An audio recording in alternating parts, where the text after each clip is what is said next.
आपका बुरा चाहता तो मुझे मुख्यमंत्री के पास लेकर नहीं जाता। दोबारा जब निर्मल कुमाऊं के, मैं फिर 2 बार दोहरा रहा हूं, निर्मल कुमाऊं के पहला टाक के नेतृत्व में जो प्रजापति और कुमाऊं और कुमार की मीटिंग रखी गई थी, उसमें मदन का कोई योगदान नहीं है। ये मैं छाती ठोक कर गया था, क्योंकि उस बंदे का मेरे पास फोन आया था कि नारायण जी, हम पार्टी के प्रवक्ता है, हम लोग पार्टी के प्रवक्ता है, पार्टी की जहां भी मीटिंग होती है, चाहे सामने हिंदू हो, मुस्लिम हो, सिख हो, ईसाई हो, किसी जाति धर्म का कोई व्यक्ति हो, हमें जाकर के मंच पर मेरे भाषण देने पड़ते हैं। ये मेरी ड्यूटी है, करूं या ना करूं। अब मुझसे परमिशन लेने की इनको जरूरत नहीं थी, लेकिन फिर भी इन्होंने मेरा इतना बड़ा मान रखा क्योंकि मैं समाज की आवाज उठाता हूं। इन्होंने कहा आप और हम भाई हैं, आप सड़क पर लड़ रहे हो और मैं यहाँ सरकार में रह करके कोई छोटी मोटी आपकी घटना दो, प्रदर्शन दो, तो मैं टेबल के नीचे से आपका काम करवाऊंगा। तो ऐसे लोग हमें नहीं चाहिएगा।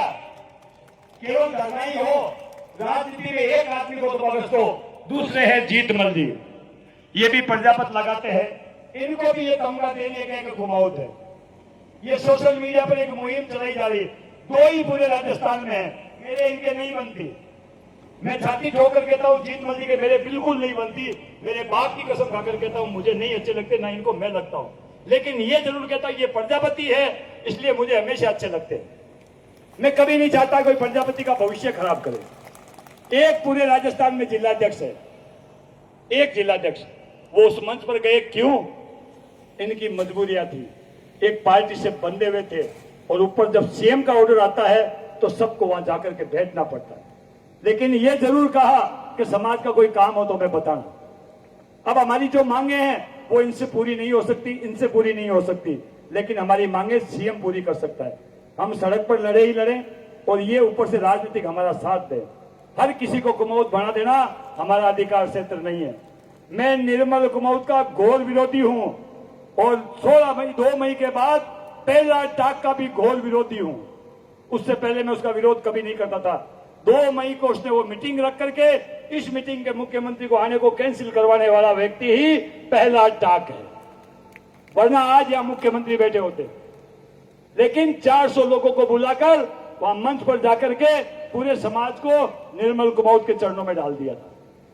वो निर्मल कुमाऊं जिसने कुमार नाम चेंज करने की कोशिश की थी, और उसके लिए हमने धरना, प्रदर्शन, रैली की थी, यहां तक कि एफआईआर भी हुई और जेल भी गया था मैं। लेकिन हमारे ये 2 जो प्रजापत है ना, इनको छोड़ दो, इनके बारे में सोशल मीडिया पर गलत टीका टिप्पणी बंद कर दो, वरना एक भी कुमार आगे भविष्य में जाकर एमएलए एमपी नहीं बन पाएगा। एक भी कुमार एमएलए एमपी नहीं बन पाएगा। नाम प्रजापत लगाता है, और 36 ही कौम से इनको वोट चाहिए, 36 कौम से इनको रखना पड़ेगा। ये इनकी मजबूरी है, ये इनकी मजबूरी है। ये किसी जाति की खिलाफत नहीं कर सकते, ये इनकी मजबूरी है। मैं स्वतंत्र हूं, मैं किसी का भी विरोध कर सकता हूं, क्योंकि मेरी कोई मजबूरी नहीं है। बात को थोड़ा गौर कर समझिएगा इस बात को। अब आज ऐसे आदमी के पीछे हम सोशल मीडिया पर एक मुहिम चलाते हैं, यूं क्रॉस लगा करके मदन प्रजापत का हम बहिष्कार करते हैं, तो मैं उनसे कहना चाहता हूं, तेरे बाप ने या तूने मदन प्रजापत को प्रवक्ता बनाया था क्या, या मैंने बनाया था?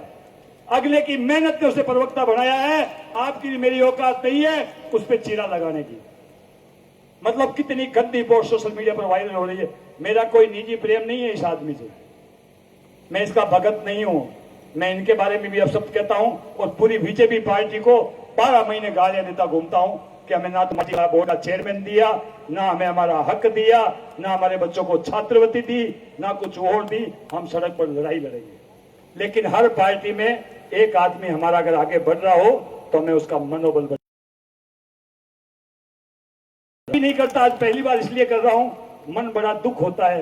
1-2 आदमी तो बंद कर दो। जीतमल एक अध्यक्ष है पूरे राजस्थान में, भले ही हमारा विरोधी है, लेकिन वो मदन प्रजापति प्रवक्ता पूरे राजस्थान में एक पद है। इसको बढ़ पाओगे, वरना टांग खिंचाई करते रहो। आज मैं थका हूं, कल कोई और थकेगा, फिर इस समाज क्या करूंगा आगे कि सभी समाज बंधुओं की अगर आज्ञा हो तो मैं मंत्री जी के 2 शब्द सुनना चाहता हूं। आप सबकी इच्छा हो दोनों हाथों से, दोनों हाथ खड़े करके बताओ। मैं माननीय